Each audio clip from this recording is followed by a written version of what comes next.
Tonight's Hidden History segment, Loudoun County has over 90 public schools that serve more than 82,000 students. WDVM's Bria Lloyd reports on how the school system has evolved from segregation to today.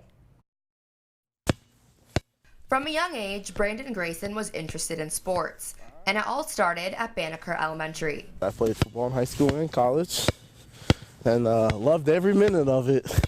Banneker is the only existing African-American school in the county from before integration that still operates as a public school today. So my mom and my dad went to Banneker. You know, living close, everyone knew where I lived. All the teachers knew me personally, basically. There was one teacher I had here that I had for kindergarten, second grade. I almost had her for fifth grade. Before integration, Banneker Elementary School was only for black students, but today the demographic is much different.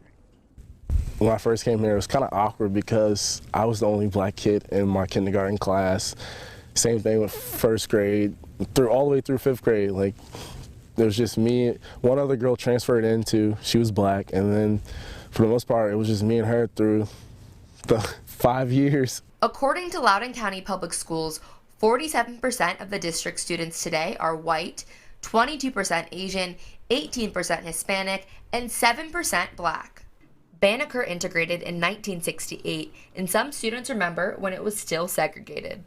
We just didn't have the things that the white kids had. I know that for a fact because when I talked to the people that I went to, I used to work with and so forth, I worked at the grocery store with a lot of white kids, and it was entirely different. And it was a much slower time than it is now. I mean, back then it was no internet, nothing like that there. Where we live at, we knew everybody that went up and down the road just by the sound of their car. During segregation, Banneker went through 8th grade. The closest black high school was Douglas in Leesburg.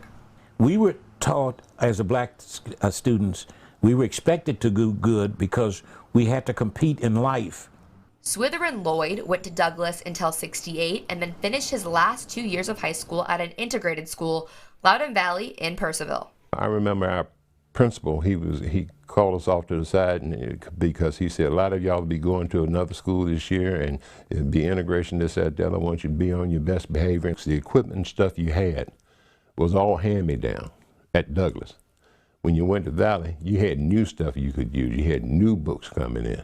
White people had to learn more about black people than we had to learn about them because we had to know more about white people to get along in the world. To me, it was a smooth transition. But see, I had an advantage over some of the other kids because I've always been a big dude and I always had a frown on my face. So either when they walk up and when they first see you, they figure, hey, either I'm gonna be this guy's friend or I'm gonna stay away from him. Grayson says it's important to know who these schools were named for in order to keep the history alive. The history and who actually Benjamin Banneker was. Like when I was in here in fifth grade, we actually did a play about him, and that it really opened my eyes to everything and what this school stands for. Reporting for WDVM 25's Hidden History, I'm Bria Lloyd.